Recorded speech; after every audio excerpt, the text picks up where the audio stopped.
at the rhythm of my heart. As you can see, I have a lot of interesting ingredients over the table, and today's video is dedicated to one of the most important persons in my life, my dad.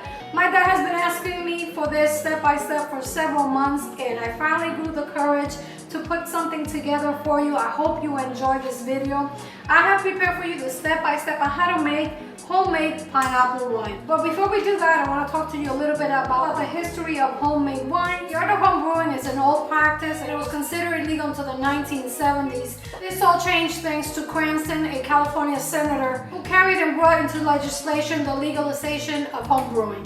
In February of 1979, this legislation was signed into law by the sitting president, Jimmy Carter. The laws prescribed made home brewing legal up to 100 gallons of wine and beer per household and up to 200 gallons per year in homes with 2 or more adults. To date, the law is still in effect, and it is permissible and legal to brew and enjoy these delectable artisanal traditions in the comfort of your home with few restrictions. Despite the signing of the law, many of the states consider and maintain home fermentation and distilling an illegal practice at the state level. It wasn't until 2013 that the remaining states made home brewing legal with minimum restrictions. However, it is imperative to note that this law does not include distilling alcohol. Thanks to President Carter and the generosity of Senator Cranston of California, we can enjoy and share our home brews at home. Home brewing requires some basic instruments and equipment, and in the description box below you can find the list and the links where you can get them. If you're a wine aficionado, I am certain you're going to enjoy this tutorial.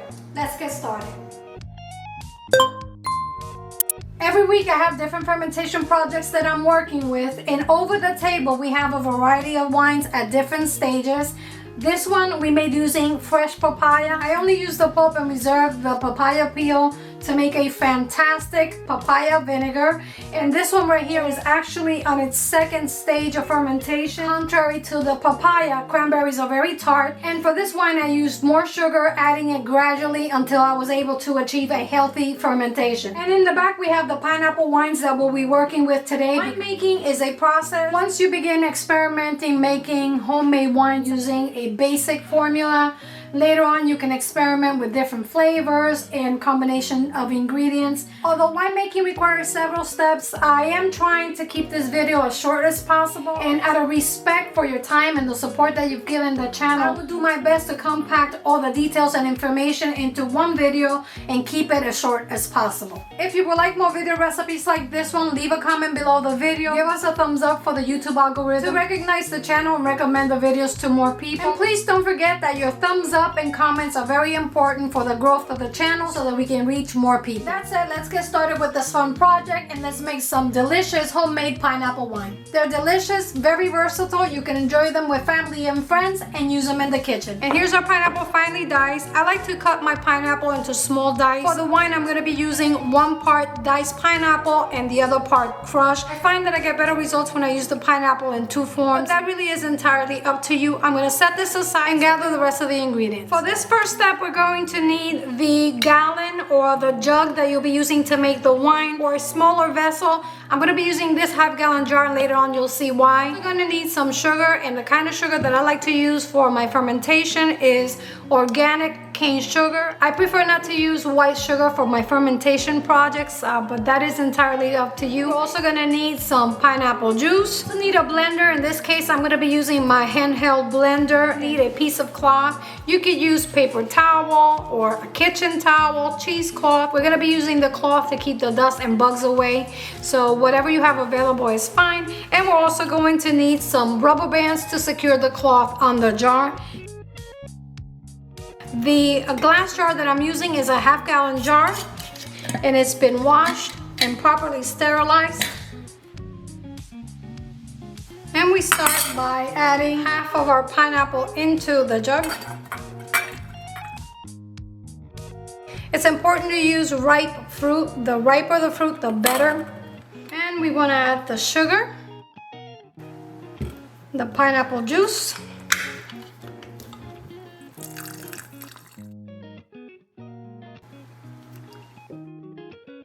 blend it into a puree.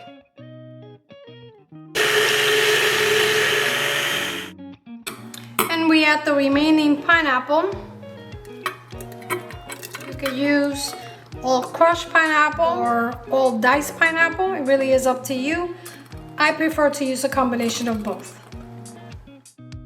Winemaking is a fermentation process. In the next few days, what we should notice is bubbles in the mixture. And this process can take anywhere between 2 to 3 days, depending on the internal temperature of your home. Basically, we're done for this part of the process, and we finish by securing the top. I'm going to be using one of these kitchen towels.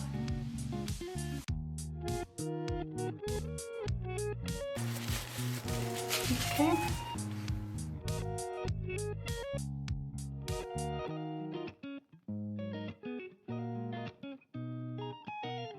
Our mixture is ready. Keep it in a warm place in the house, usually on top of the refrigerator, because for the most part, the top of the refrigerator is pretty warm, or you can place it in the oven turned off with the light on. The fermentation process, like I said, can take anywhere between 2 to 3 days, depending on the internal temperature of your home. I'm gonna be keeping mine in my fermentation room, and we'll be back in a few days.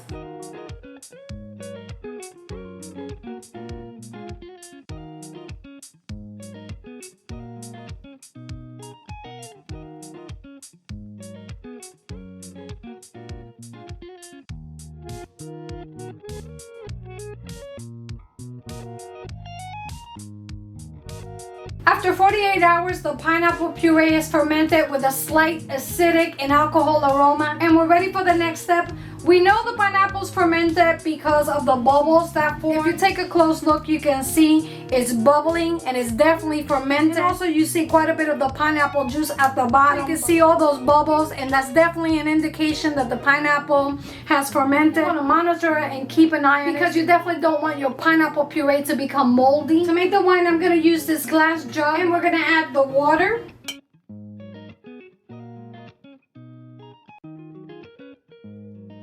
And we're also going to add the sugar.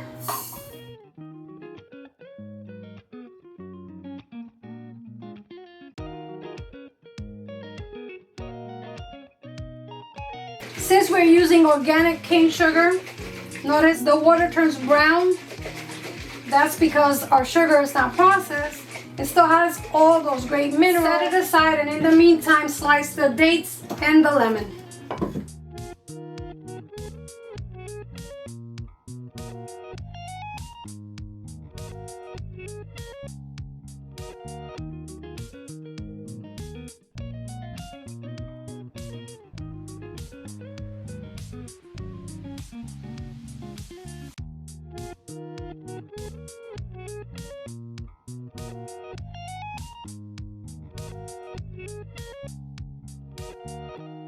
Add the brewer's yeast. This yeast is a totally different formula to the yeast used for breads.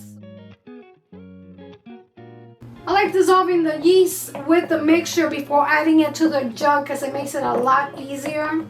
To finish it, we add the pineapple fermentation to the jug.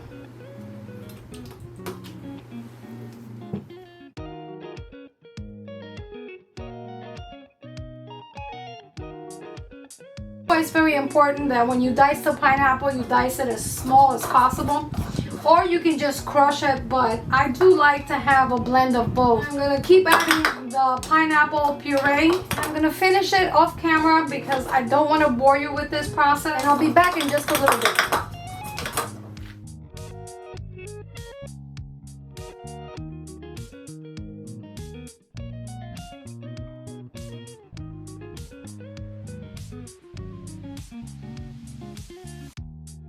Before sealing the gallon, I'm going to take a sample to measure the initial alcohol by volume. We do this at the beginning so that once the wine is fully fermented, we can determine the final alcohol by volume percentage. Now, this is an optional step, but if you want to know what the percentage of alcohol of your wine is, it is important to take this step. For this process, we use a hydrometer and a graduating cylinder or measuring cylinder. Take the initial alcohol by volume, and then at the end of the process, calculate the percentage of alcohol of our wine.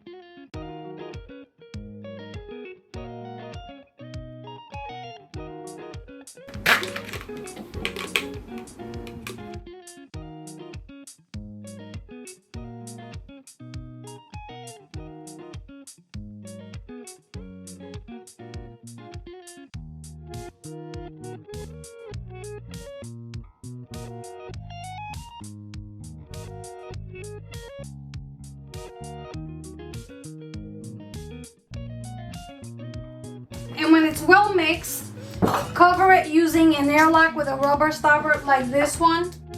These airlocks are very easy to find. In the description box, you'll find the list of the ingredients and all the materials we're using for the whole process. The airlocks have the fill-to line for the water that we need. I hope you can see that right there.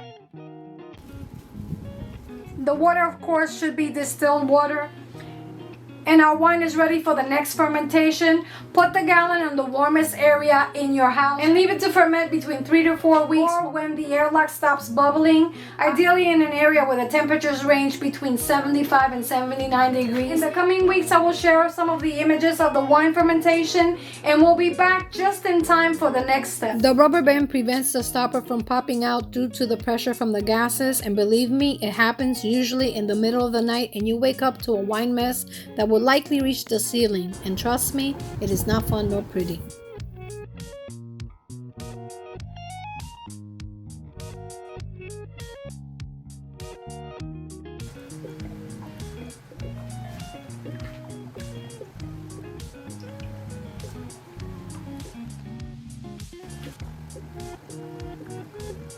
The wine is ready for the next step. After 2 weeks, most of the fruit floats to the top and the rest sinks to the bottom of the jug. The wine begins to separate from the fruit, the sugar, and the natural yeast that forms during the fermentation process.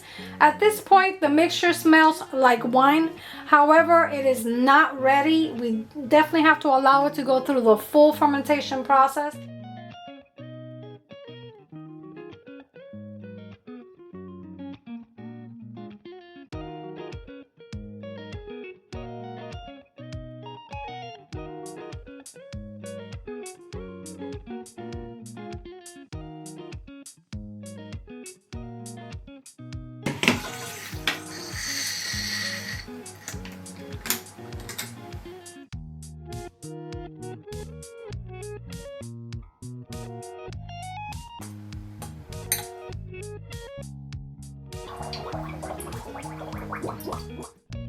Here we added more sugar dissolved with water to activate the ferment. Shook it well about 10 times. You don't want to overdo it because remember there is gases that have already accumulated in the jug. Fit it with the airlock and we wait for it to ferment again for about 2 to 4 weeks. This step is optional, and if you like, you can skip this process and allow the wine to continue fermenting until the wine is clear like this one that I have right here.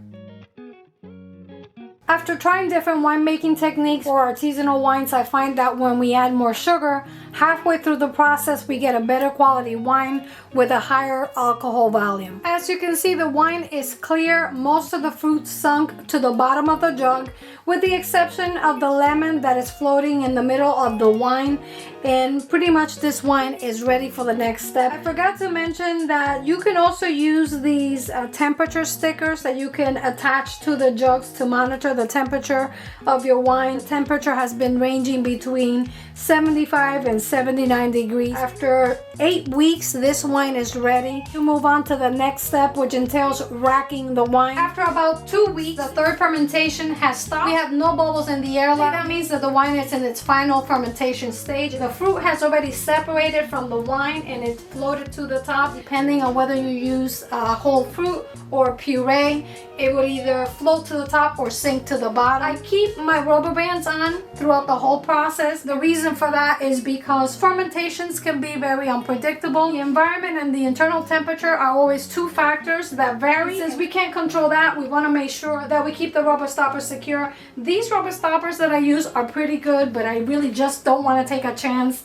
and I wake up to a wine mess in the morning. At this point, the fermentation isn't that active, but in any event, I always like to keep the rubber bands. Today, we're going to be racking the wine. Racking the wine is the term used in the process of separating the wine from the solids, the sediments, and the yeast. There are several ways to rack the wine, and today I will show you the method that I use. For this process, we will need an auto siphon, also known as the thief. And this one right here comes with a food grade hose. Anytime we work with edible projects or fermentation projects, such as the wine that we're making, it's important that we verify that the hose we're using is a food grade hose. Most of them come with a little pamphlet like this one, but you can always go online and verify that the hose you're using is food grade. It's also very important to sterilize and sanitize all the tools and the equipment that we're going to use anytime we're working with fermentation projects. I can't stress that enough. Auto siphons work by atmospheric pressure and gravity. Place the wine on an elevated surface and insert the racking cane cylinder into the jug. Affix the hose through the holder attachment and place the tubing inside the collection vessel. Finally, insert the racking tubing into the cylinder and begin pumping to extract the wine. For clearer wine, one quick tip, when introducing the racking cane cylinder into the jug, be careful not to disturb the solids and the sediments on the bottom of the gallon. And when you're done, pull the hose and raise it to drain the wine from the tubing line. And friends, this is the easy method that I use for racking the wine.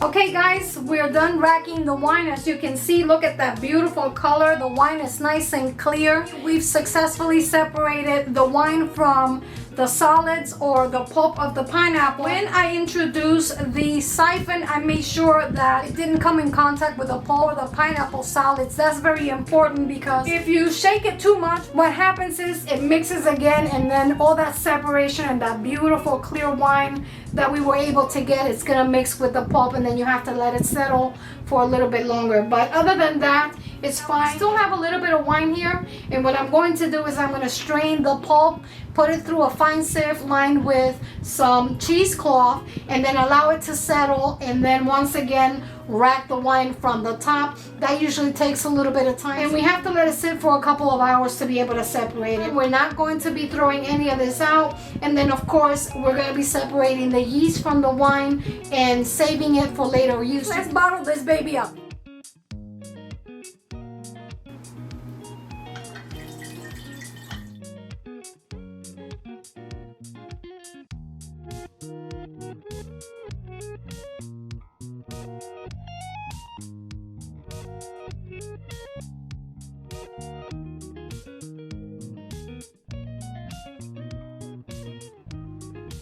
To calculate the percentage of alcohol from our wine, we're going to take a sample from the finished wine.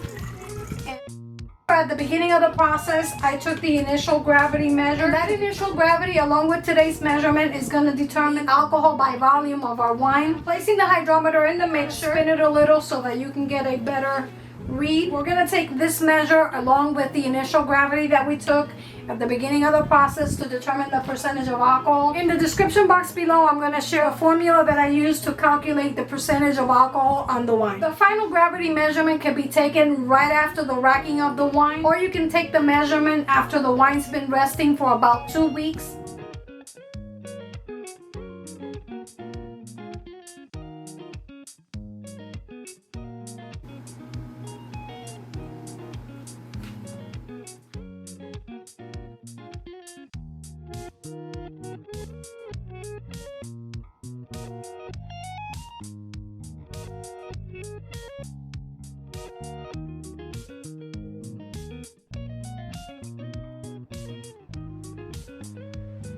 Okay friends, there you have it, homemade pineapple wine. As you can see, this batch of wine yielded quite a bit of wine. For demonstration purposes, I poured a glass of the wine so you can see and appreciate what the wine looks like. However, it's important to allow the wine to rest for about 2 to 3 weeks before tasting it. Check it out, look at how beautiful it looks. Nice and clear and lovely. Smells incredible, and I really can't wait to taste it. Okay my friends, if you like this video, give me a thumbs up. Leave your comments down below. Subscribe if you haven't subscribed already, and activate the notification bell to be notified when I upload more simple, fun, and delicious video recipes like this one. And until next time, I'm Evita, cooking at the rhythm of my heart. Buen provecho y hasta la próxima. Cheers.